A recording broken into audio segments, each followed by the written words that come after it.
삼성그룹 관련 2016년 2월 6일자 청구인적 준비서면에 대한 반박 준비서면을 제출하고 그 핵심 사항을 구두로 본 법정에서 진술을 올리도록 하겠습니다.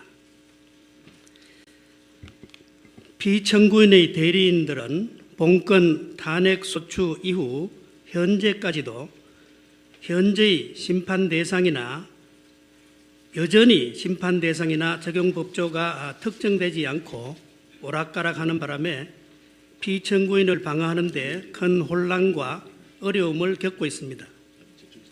청구인적 대리인들의 2017년 2월 6일자 준비서면 소추 사유 이유형 중 삼성그룹 관련입니다.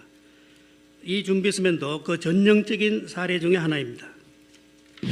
국회의 탄핵소추 의결서를 보면 삼성그룹 관련 부분에 대하여 삼성그룹이 미르재단과 K스포츠 재단에 합계 204억 원을 출연하였는데 이것은 2015년 7월 25일 피청구인과 이재용 부회장의 면담 시 삼성물산과 제일모직의 합병에 해치펀드 LDS의 반대가 심하는 등 삼성그룹의 현안 문제에 대한 대화가 있었고 피청구인의 재단 출연 요청이 있었기 때문이며 이는 2015년 6월경 보건복지부 장관 문형표, 국민연금공단 기금운용본부장 홍완선이 삼성물산의 대주주인 국민연금공단에 작용하여 삼성물산과 제일모직의 합병에 찬성하는 결의를 한 것과 관련이 있다. 따라서 피청구인에게 뇌물죄와 직권남용 강요죄가 성립하여 법률 위배에 해당되고 대통령의 권력을 남용하여 삼성그룹의 금품 출연을 강요하고 뇌물을 수수함으로써 법치국가 원칙을 파괴하고 기업의 재산권을 침해하여 헌법을 위반하였다고 적시되어 있습니다. 그런데 이 2월 6일자 준비서면에는 피청구인과 삼성그룹의 관계에 대하여 정유라 성마특혜 지원 지시 운운하면서 원래의 소추 의결서에 포함되어 있지 않았던 새로운 사실관계를 기재한 뒤에 헌법 제46조 3항에 위반된다라고 주장하고 있습니다. 헌법 제46조 3항은 국회의원은 그 지위를 남용하여 국가, 공공단체 또는 기업체와의 계약이나 그 처분에 의하여 재산상의 권리, 이익 또는 직위를 취득하거나 타인을 위하여 그 취득을 알순할 수 없다는 내용입니다.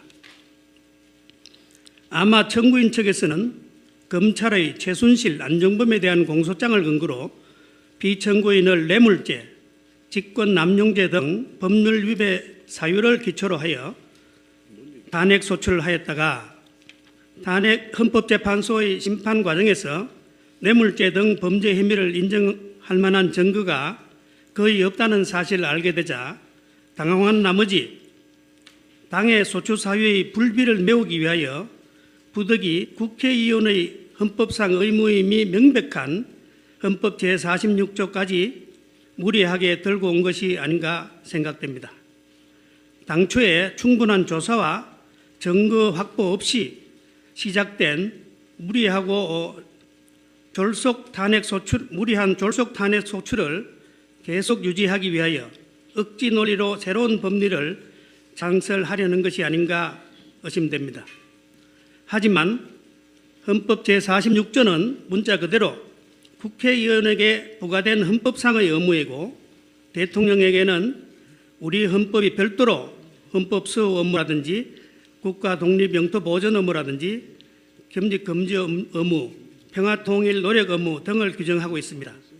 그런데 국회의원에게 부과된 의무가 대통령에게도 적용 또는 준용된다는 규정도 전혀 없는 상황이어서 대통령인 피청구인에게 헌법 제46조 소정의 직무상 의무가 있다고 보기는 어려울 것입니다. 물론 공무원인 대통령에게도 당연히 청렴 의무가 있는데 이는 형법과 국가공무원법 등에서 뇌물과 부패행위를 금지하고 위반 시 형사처벌 또는 징계처분을 부과하고 있기 때문이지 헌법 제46조가 규정한 국회의원의 청렴 의무가 준용되기 때문은 아닙니다. 정부인 척 대리인들의 준비서면에 기재한 사실관계는 객관적 증거에 의해서 입증되지도 않고 설사 그런 내용이 일부나마 인정된다 하더라도 뇌물죄가 성립되지 않는 이상 원래의 소추 사유가 이유 있다고 보기는 어렵다고 생각합니다. 그 이유를 설명드리면 아래와 같습니다.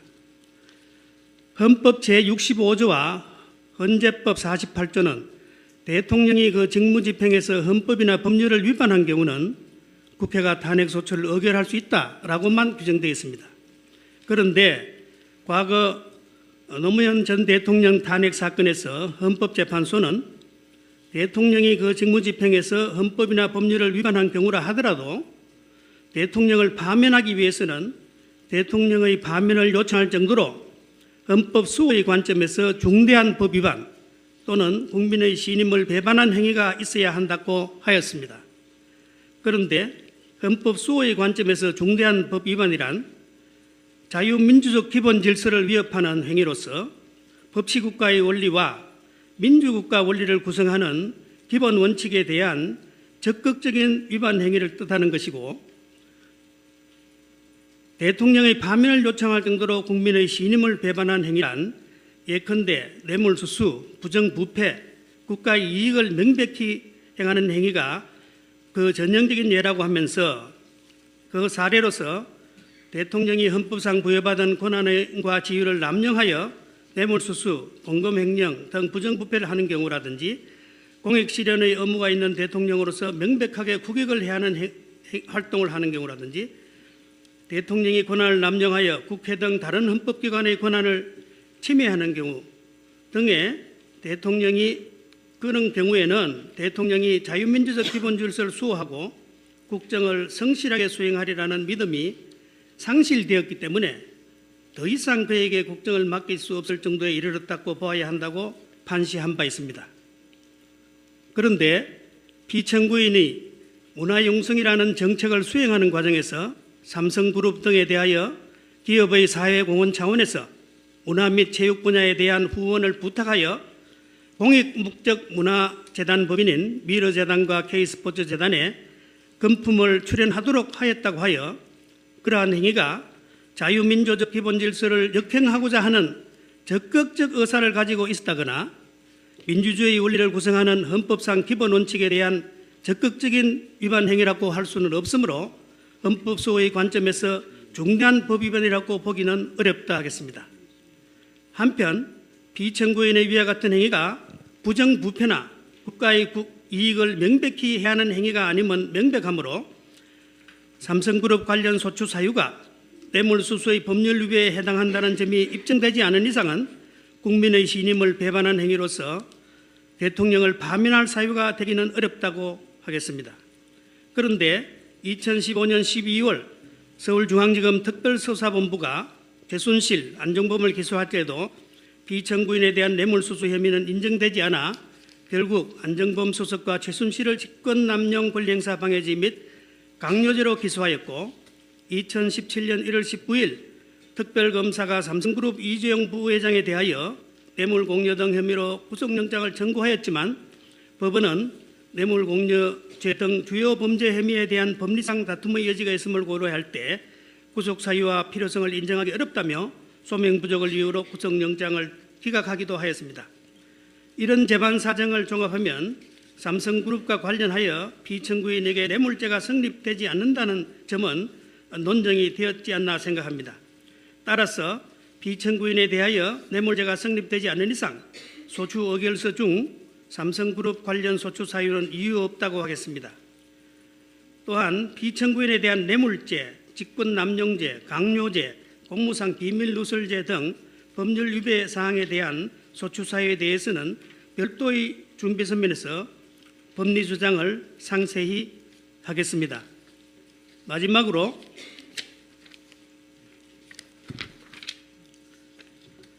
피청구인은 대통령 취임 이후 형제 자매마저 부정부패에 연루될 것을 우려하여 청와대에 출입하지 못하도록 조치하였고 주변 감독에 나름대로 엄정하게 대처했습니다.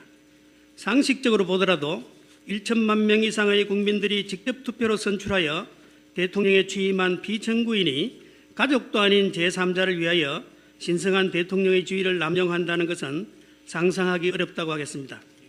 부양해야 할 자식도 없이 대한민국과 결혼했다는 말을 들으며 오로지 애국심 하나로 사심없이 평생을 조국과 국민에게 헌신하여 온 피청구인의 행위에 대하여 그녀의 애국심을 존중하여 달라는 말은 못하더라도 조금은 따뜻한 시각에서 봐줄 필요가 있지 않나 생각합니다. 아무리 권력 주변에 기생하면서 자신들의 이권을 노리며 호가호위하는 무리들이 있었고 그들을 사전에 제거하지 못한 피청구인의 잘못은 따끔하게 나무라야 하겠지만 그러한 피청구인의 가오는 헌법상 임기가 엄중하게 보장되는 대통령의 직에서 파면할 정도의 잘못은 아니라고 생각합니다. 감사합니다. 추가로 신청하신 증인의 채택 여부에 대해서는 재판부의 회의를 거쳐서 차후에 알려드리도록 하겠습니다. 부분을 출연하였는데 이것은 2015년 7월 25일 피청구인과 이재용 부회장의 면담 시 삼성물산과 제일모직의 합병에 헤지펀드 엘리에스의 반대가 심하는 등 삼성그룹의 현안 문제에 대한 대화가 있었고 피청구인의 재단 출연 요청이 있었기 때문이며 이는 2015년 6월경 보건복지부 장관 문형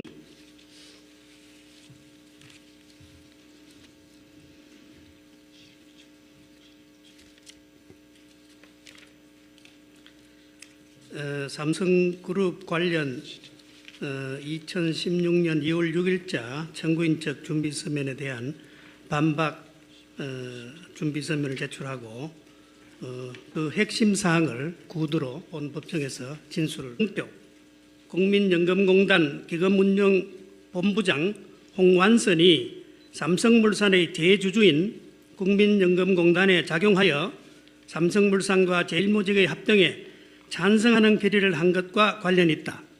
따라서 피청구인에게 뇌물죄와 직권남용 강요죄가 성립하여 법률 위배에 해당되고 대통령의 권력을 남용하여 청구인 측 대리인들의 2017년 2월 6일자 준비서면 소추사유 이유형 중 삼성그룹 관련입니다. 이 준비서면도 그 전형적인 사례 중에 하나입니다. 국회의 탄핵소추 의결서를 보면 삼성그룹 관련 부분에 대하여 삼성그룹이 미르재단과 K스포츠 재단에 합계 204억 올리도록 하겠습니다. 피청구인의 대리인들은 본건 탄핵소추 이후 현재까지도 현재의 심판 대상이나 여전히 심판 대상이나 적용 법조가 특정되지 않고 오락가락하는 바람에 피청구인을 방어하는 데 큰 혼란과 어려움을 겪고 있습니다.